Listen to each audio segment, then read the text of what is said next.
Greetings all, I am Seminary Scholar, and this is my channel where I discuss the beliefs of the Church of Jesus Christ of Latter-day Saints.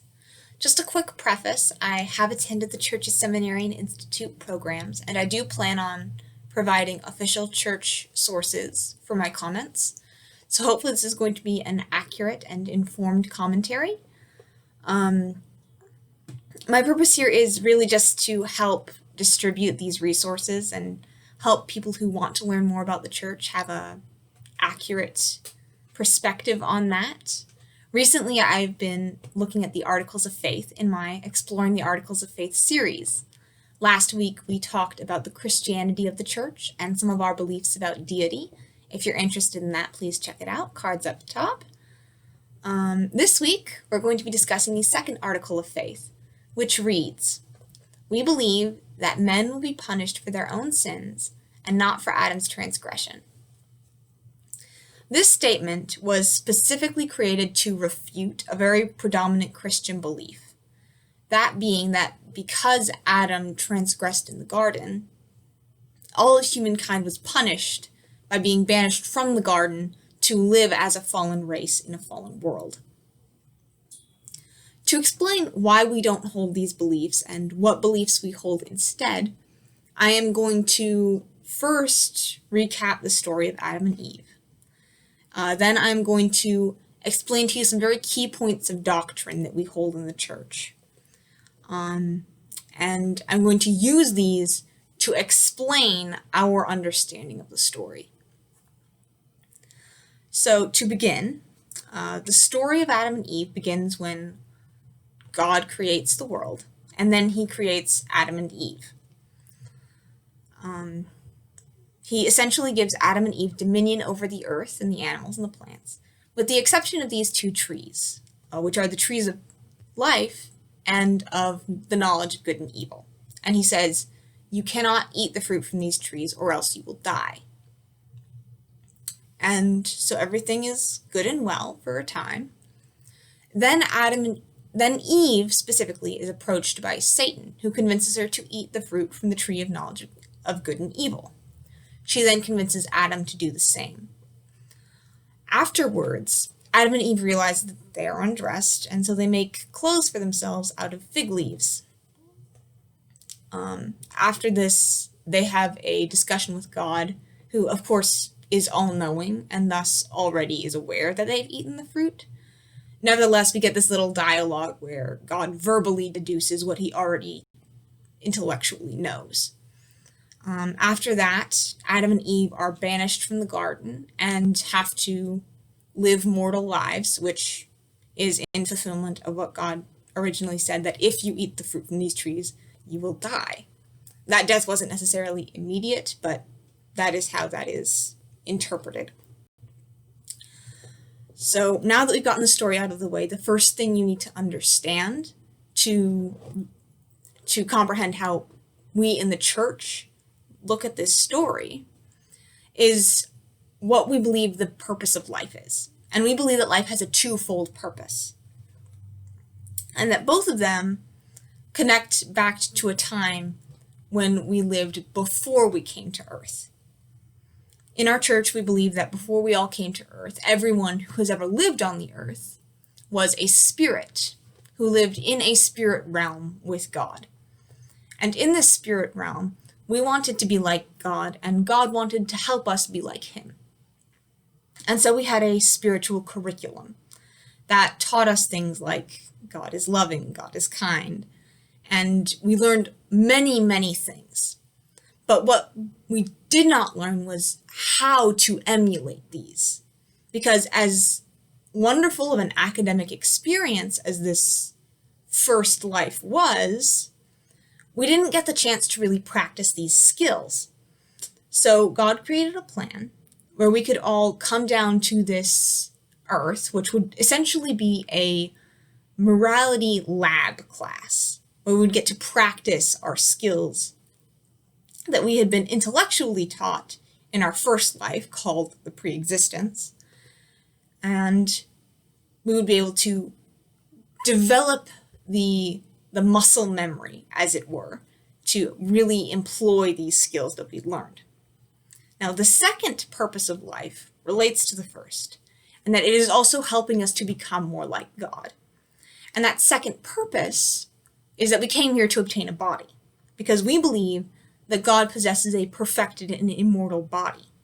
Now, obviously, our bodies are neither perfected nor immortal, but it is a beginning point, and we believe that as we are obedient and as we do those things that will help us progress, we will be able to obtain a perfected and immortal body. But we believe that this is the twofold purpose of life, to be able to make decisions and make good decisions, specifically under stressful circumstances, to really test our ability, and also to obtain a body.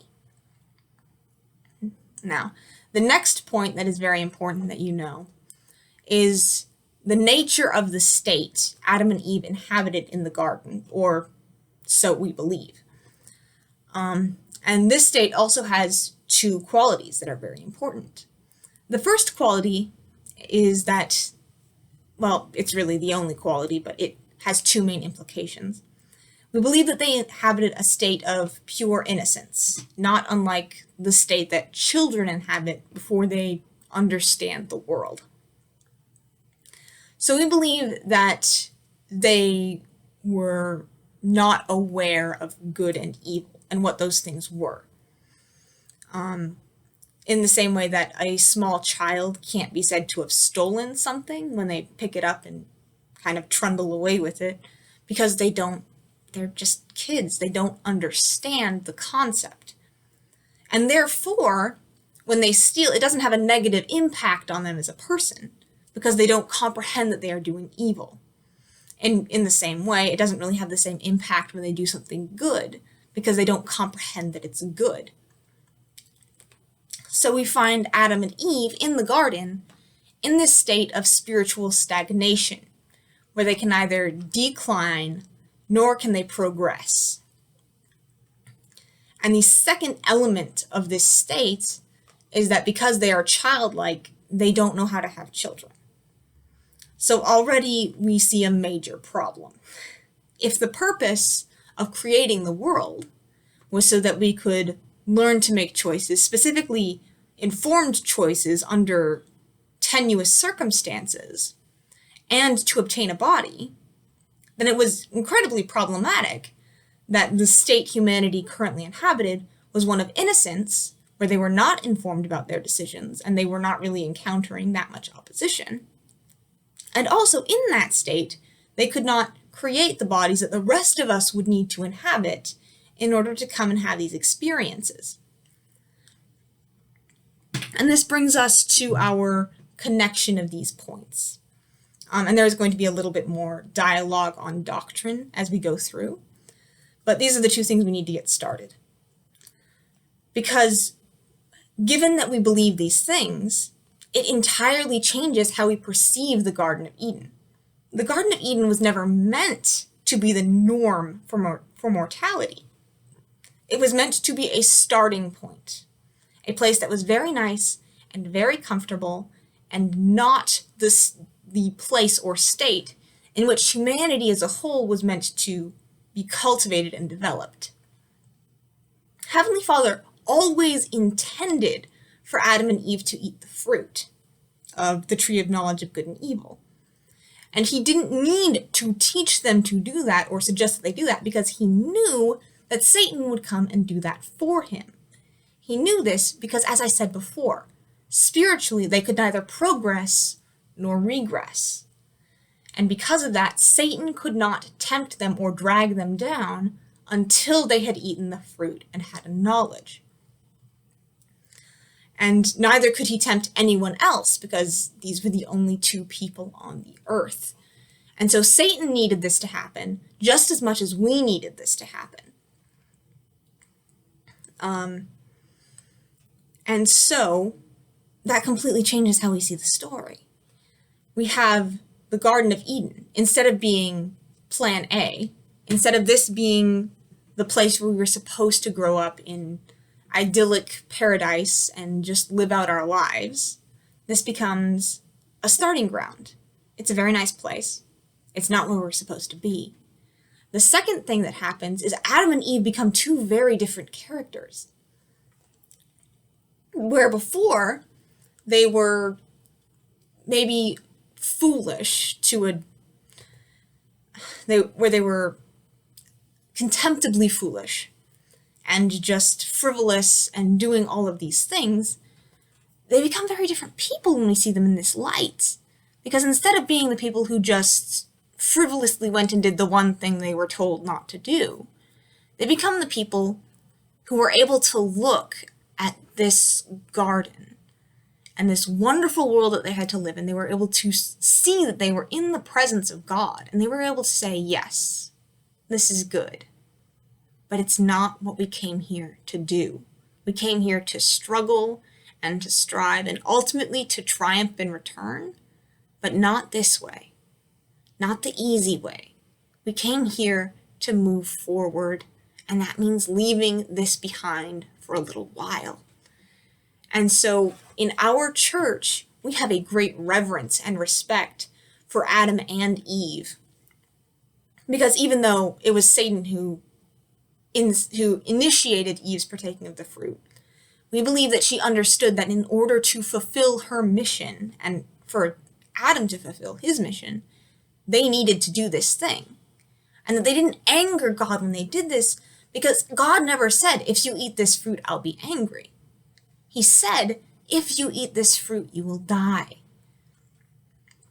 And that's what ended up happening.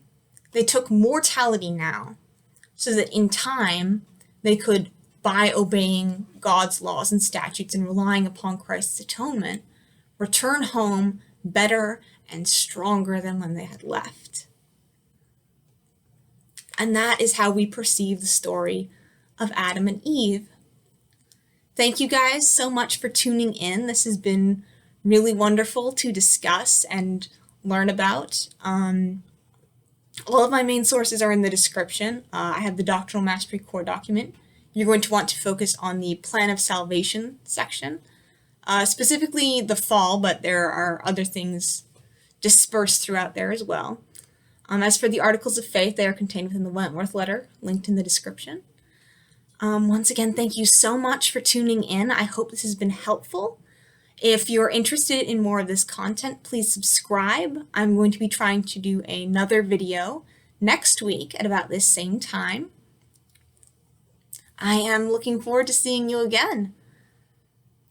Goodbye.